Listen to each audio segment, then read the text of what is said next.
Hi there. I'm here with Jumana Hashal from Zillow. She is the senior product mobile product leader over at Zillow. Hi, Jay. Hi, Katie. Thank you so much for talking to me today.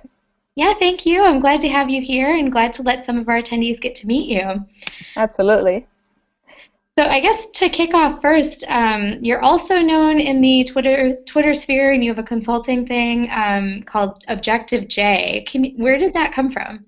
No, it's not actually like an official thing per se, but I do a ton of consulting on the side for startups and non-startups, basically anybody who's interested in taking their mobile product or product to the next level. Basically, mostly focusing on helping people figure out their MVP and a kind of to-market strategy for early products, or if your product needs sort of a refresher. I came from years of consulting. Prior to Zillow, I was in consulting for a few years, and even straight out of college, I had a startup that also we did sort of consulting, building lead management systems for various big names. So kind of where I spent most of my career is consulting and helping people figure out what to do with their products. Oh, awesome. And so before Zillow, I know you were at allrecipes.com and also Ubermind. Can you tell me a little about how your career progressed to where you're at now? Absolutely. Actually, Our Recipes was a client of Ubermind. Let's see, I joined Ubermind, when was that? About 2006. So it was a very small company of a few people. We were working from home. Then we were in a two-bedroom apartment in a residential neighborhood here called Queen Anne. And basically, I was working on a contract for Apple via Ubermind when the iPhone was first announced. And I remember going to WWDC that year and the excitement that I felt as a product creator, that here within my lifetime there was this thing, there was a change, a fundamental change to the paradigm of personal computing, and I couldn't really wait to be part of it. The SDK came out in, I think, the spring of 2008. I think it was around March. Um, for developing native applications. And my first app on the market was for my client or recipes. It was the dinner spinner. And was when we got it just in time for the Christmas season of that same year. So I guess I jumped on the mobile bandwagon really early on. It was really truly exciting time working as a consultant during that time that I got to define a lot of first consumer experiences for a number of well-loved brands, and that was really a catalyst for our company for Ubermind. Our consulting company went from handful of employees, as I said, in a two-bedroom apartment, into a 150 employee company in a swanky office across from Google and Adobe in Fremont, Seattle, and then later got acquired by Deloitte Digital. I think designing for mobile pushed us to be better in a way, right? Like better designers working against space constraints, better engineers working against hardware and memory constraints. Um, and so that's, I guess, how I got into mobile and sort of how I got in with all recipes and then later Target and Ubermind. And it's kind of that some of those experiences is what got Zillow interested in my background and reached out to me when they wanted to take their mobile product to the next level. Excellent. And so, since joining Zillow, you've helped roll out an entire suite of applications. I know I saw awards from Apple and the Webbies and the Appies. And I'm familiar with Zillow, but can you kind of walk us through the typical Zillow customer experience across all these touch points and things? Um, th Through this specific experience, okay, we can do that. But let's go back to the earlier part of the question, basically, about rolling out experiences across Yeah. sort of across platforms, and how do you do that, and um, how do you create apps that facilitate kind of delightful experience? You mentioned some of the words that we won, and there's a saying that I would say is attributed to Steve Jobs initially, that design is how it works.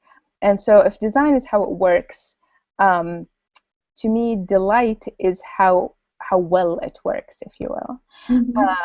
And not just how it works, but how it plays, how it converses with me as a user. And content is really a big part of taking an experience to a delight level. So for me, delight is in a product comes from a sense that the experience is giving way to my needs as a user. My needs to be educated, to be informed, to be entertained, to be task-oriented. There's this sense of being altruistically cared for by the brand, if you will.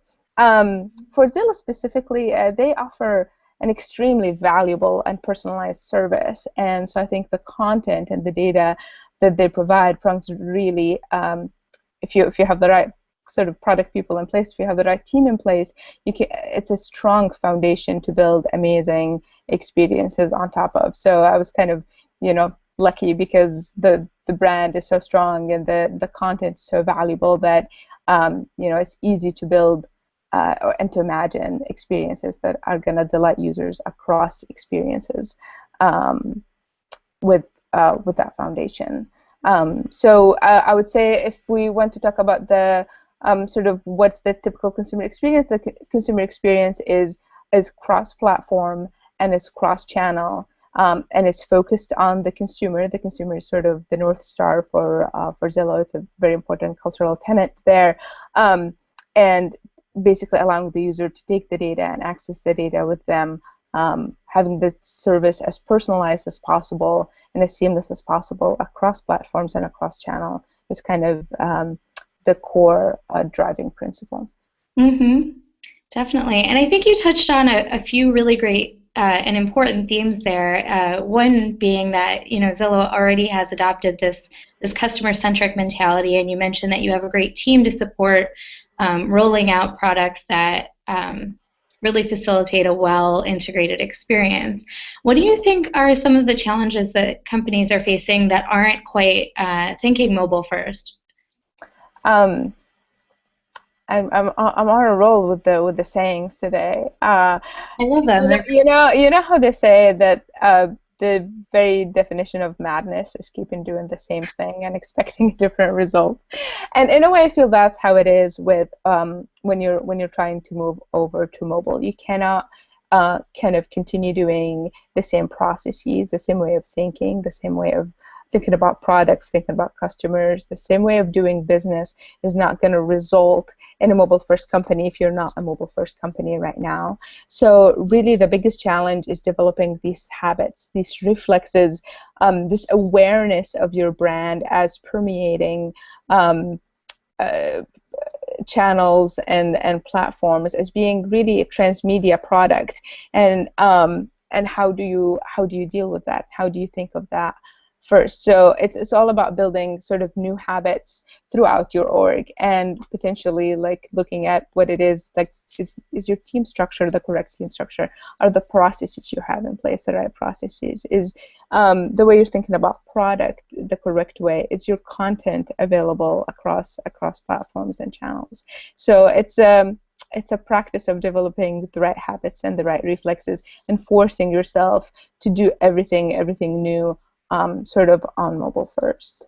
Mm-hmm. Definitely. It's definitely a deep cultural shift, even in organizations, typically, it seems. Absolutely. Absolutely. It's all about like, do you have the right culture? And that is a variety of things culture-wise. One is, do you have a culture of empowerment? Are you pushing creativity to the lowest and responsibility for this mobile first to the individual contributors, to your designers, to your developers? Is there a good understanding of the technology, even on the business side and on the people who are making the decisions? Do they understand what's available technology-wise, and what are the trade-offs that we're making there? And so a strong culture of knowledge sharing and education and cross-pollination between design, engineering, and business, because these units cannot remain so divorced from each other. You need like a deep understanding of all these areas if you're going to be the decision maker on a product. Mm-hmm, sure.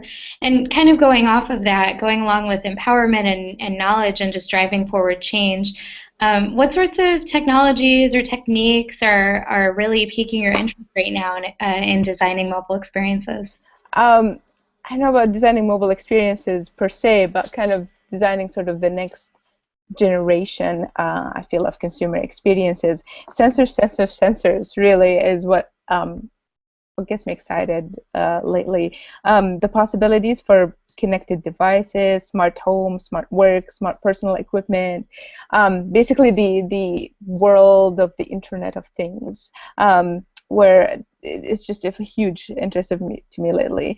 I feel like if mobile was the first paradigm shift, this is the next paradigm shift that we're talking about in personal computing. So it's more of a move almost away from the artificial hoops that we have created for ourselves in terms of user experiences. You know, we created keyboards and mice and carpal tunnel for ourselves and bad posture and all of these things. And I feel like we're moving more and more towards a more natural way of interacting with technology, where technology almost kind of blends into the background.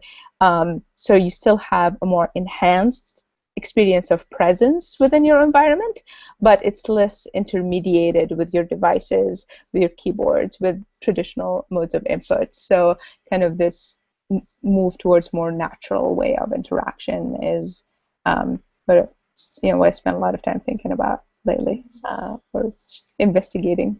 Yeah. And so you are senior mobile product manager, but you're also, I mean, clearly you definitely have more of a strategic perspective on things. And then you also have this background in coding and developing, which to me I've heard called like a unicorn. Do you think that we're seeing more of that Um, from other people and the industry as at a whole? I hear that unicorn thing a little too often, but it's I mean, certainly you can build things without sort of having the um, kind of an extensive background in all three. I do acknowledge that I have kind of a unique background that combines strategy, engineering, and design, but it it's kind of came out of a personal need, right? Like I have more of an entrepreneurial bent to the work I do, um, and I find it really hard to work in a vacuum. I don't think you can really be an innovative product creator or product person without really understanding the strength. You don't have to be able to, I guess, build the bridge, but it'll sure as hell be helpful if you understand what tensile strength of wire is. So just understanding the kind of the building blocks that you have available, understanding the technology and the underlying principles, I think are essential for any person who wants to be a product manager or wants to, in general, be a product person or product creator. Um, you don't have to be a coder, as I said, but it's really valuable to understand the capabilities of the technology that are available. And as I said before, the trade-offs you're making and the choices that are available. And when something new comes online, it's very useful to be able to, download the new SDK and like play with it yourself. It's empowering to be able to do that. So I definitely encourage anybody who's interested in coding to at least take a course. Especially women. We need a lot more women in technology. And there are resources out there for people. You know, all of this stuff. There's a ton of available and free resources readily available for people to kind of brush up on their more technology side. And definitely encourage them to do that. Definitely. I myself gave the Codecademy thing a shot a while back. There you go. Didn't quite work out as well as I hoped, but so You don't have to become a coder, but even if you got a little bit better understanding of how things work, I think it was worth it. it is helpful, and it sounds like it was helpful to you in your career to kind of just have those different perspectives weighing on what decisions you're making and thinking strategically. Where else do you find inspiration? That's an interesting question. Um, and I'm gonna give a not very straightforward answer to it, I think. But basically, I don't think you can rely on inspiration. People always ask you like what inspires you, and anything can inspire you, but you cannot be inspired every single day of your life, and certainly not every single day um, of your career. So what you have to rely on, what is there for you day in and day out, is habit. So if you can develop those habits, those reflexes, if you can patiently practice day to day instead of um, instead of just looking at things, actually seeing them for what they are, instead of just understanding, truly comprehending, instead of just hearing things, actually listening to them. If you can develop this analytical approach, and the way you look at everything from the design of the coffee mug that you're using to the stop sign that doesn't make any sense on down the street, these things eventually become ingrained and become intuition, so they seem more magical and more inspirational and whatnot. So if you kind of practice and build those habits, they'll serve you a lot better than any inspiration, and then you can find inspiration everywhere. Absolutely. I don't think that was a roundabout answer at all. I think that definitely makes sense. And uh, not to get too cheesy, but I think that Portland is a very inspirational city. I think there's a lot to be had. What are you looking forward to about coming out here in the fall? I think you said it. Portland itself, the design week, which it seems like the Delight 2014 is around the design week. One sounds pretty amazing, but I do love Portland as a city. It is very inspirational. So there's a lot of nooks and crannies and things happening, and art and culture, and it's a city that has come truly into its own, and I think it'll be fun to just be around and kick back and meet other peers in the area. Absolutely. Well, we're excited to have you out, and it was so great to chat with you and hear some of your perspective. And I look forward to seeing you in a few months. Thank you so much, and I look forward, yeah, to being in Portland, meeting in person. It'd be great. Great. Well, thanks, Jay. Talk to you soon. Bye bye. Talk to you. Bye. Bye.